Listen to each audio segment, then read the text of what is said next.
Good morning, everyone, and welcome back to Get Real. Usually, we would start the show with the intro and then, a quick little thing, and then I'd go into an NFL recap. But given what happened recently on Monday night, I figured it was a little bit more befitting if we started with that. So, we're going to skip our usual NFL recap just because of the extreme circumstances on Monday night. So let's talk about the man who's obviously on all of our hearts and minds right now, Damar Hamlin. There's no way currently of knowing exactly what happened to the 24-year-old Bills safety. I'm just here to tell you everything we know as of Wednesday morning and just try to keep all the speculation to a minimum. For obvious reasons, we have no intention of showing the video of the play. The most important thing in these situations is to have respect for the families and the young men and women close to the victim himself. For those of you who didn't see it, on a relatively routine play, Hamlin made what appeared to be a relatively routine tackle on T. Higgins. He immediately got up after said play, but after only 2 steps, he collapsed once again to the ground. Medical staff immediately rushed to his side. Players were forming kind of a human wall around the whole situation, trying to let the med staff go to work. Hamlin was administered CPR on the field, and an ambulance was brought in to take him to a level 1 trauma center. For those of you who may not know exactly what that is, a level 1 center is basically equipped with every kind of medical care that you could possibly have, any kind of doctor or surgeon, any kind of medicines.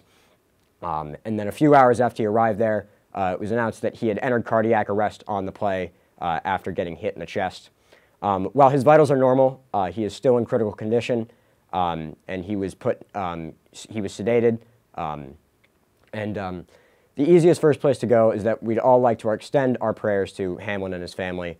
I'd also like to extend basically a thank you to Joe Buck, Troy Aikman, Lisa Salters, Susie Kobler, Adam Scheffner, Booger McFarland, Scott Van Pelt, and all others on ESPN who continued to report late into the night on everything that they knew. They took an impossible situation and handled it probably about as well as they could have. It's also important that we give credit to the fans of Cincinnati, along with the fans of Buffalo, many of whom went to the hospital along with the Bills fans just to show solidarity and support for Damar.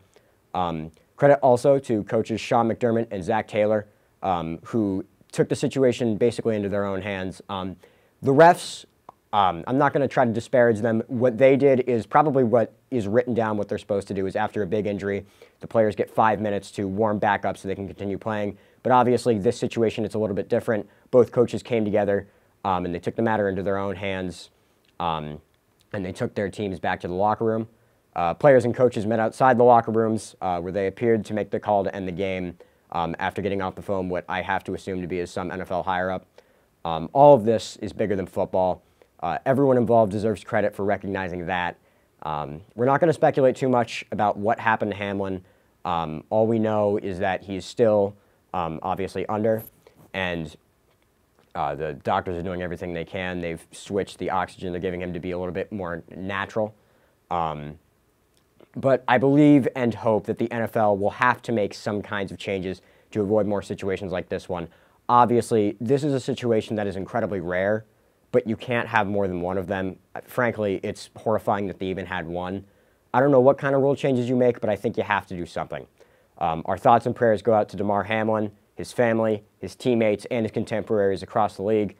And we're going to take a quick break here in the studio, and we'll be right back after this.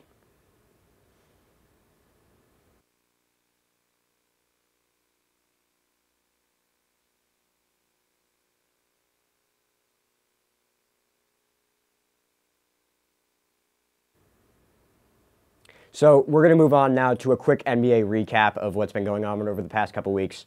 There's going to be no more Hamlin talk for the rest of the show, so if that's what you tuned in for, I have no judgment if you decide to tune out. Obviously, it's a very heavy subject, and there's no reason to stick around if you don't want to.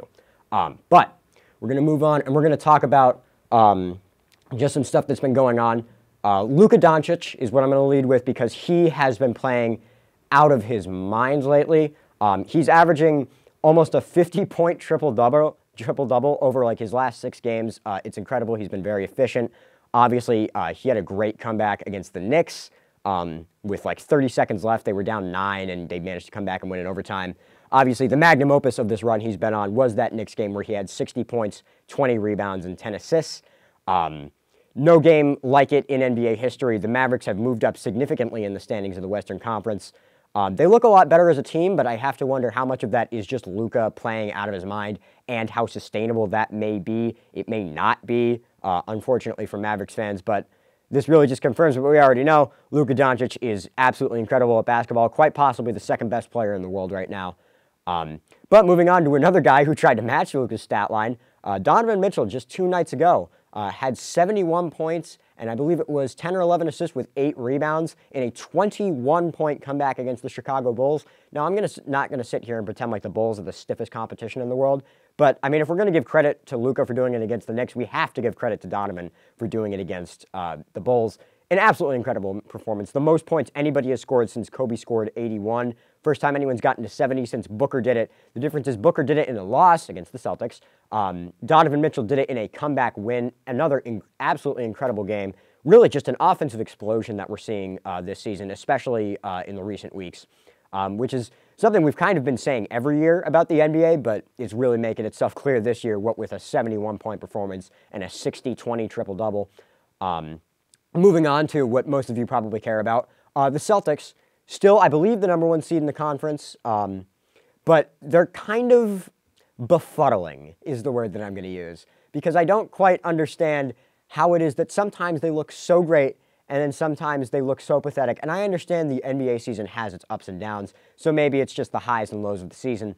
But I don't know, man. Last night they gave up 150 points to the Thunder, and the Thunder didn't even have Shea. Like, if they had Shea, I'd get it, because Shea's averaging like 30, so it's like, all right, everybody else just has to have like an okay night. But they didn't have Shea. The only guy we were missing was like Robert Williams, who's been in and out anyway, and they still gave up 150 and lost. The Nets are tracking us down in the standings. The Bucks are still staying right with us. I like what I've seen from the Celtics, but they need to keep it up or else we could be in some serious hot water here. I know I said a few weeks ago, I don't mind what seed they finish with as long as it's in the top 3.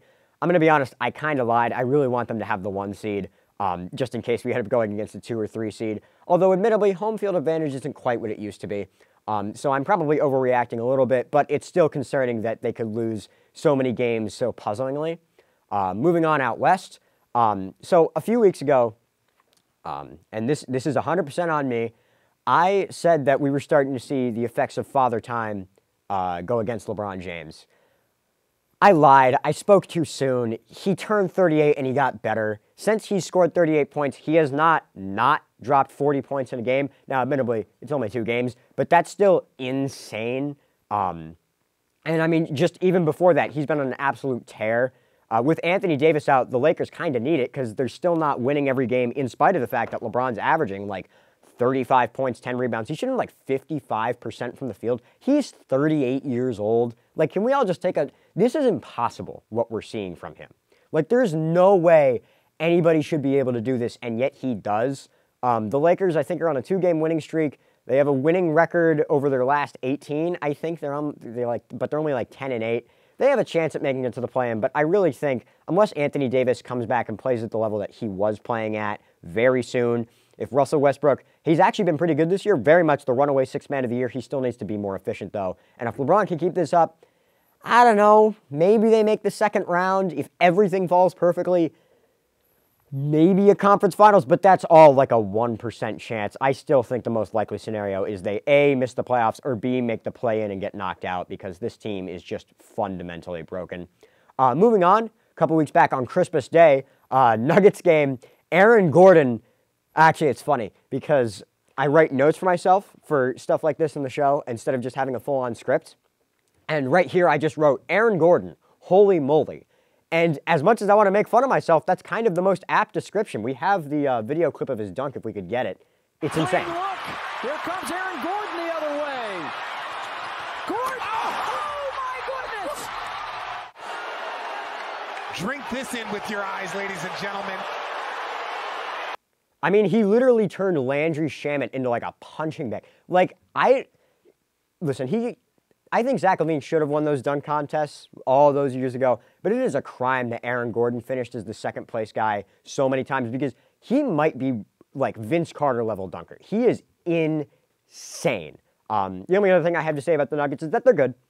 There's nothing really to report on them. They're kind of, I don't want to say boring, but there's just not much to talk about, which if you're an NBA team is honestly kind of what you shoot for. But for me, it's unfortunate because I don't have any drama to talk about. But speaking of drama, I did a piece a couple weeks back on the Nets, and unfortunately they are back. Unfortunately for me, I should say, for the NBA community, it's actually good that they're a good team because they have so many good players. It's good to see them winning.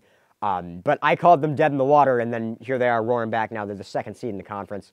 Yeah, Kevin Durant's playing really well. Kyrie Irving, unfortunately, as much as I don't like him, I have to give him credit. He is playing absolutely phenomenally. Ben Simmons, still not the loudest stat lines, but it's kind of a Draymond Green situation where the stat lines aren't loud, but he's having more impact than the stats would say. Like I said, they're the second seed in the conference. They have a real shot at a title. I still think the Bucks are the better team just because of Giannis, and once Chris Middleton can get back to 100%, I think it's just the Nets have more good players, but the Bucks have better players. And I still honestly think the Celtics could beat them in a 7-game series. But it's just one of those things where we have to respect them now, which is unfortunate for me because I wanted them to be dead. But they're back, and you know what? Credit to them for turning this around because I really did not think they would be able to. But that's going to end our NBA recap, and we'll be right back after this. Stranger things have happened. Yes, they have. Nothing shocks me about this game. And a true rim. It's still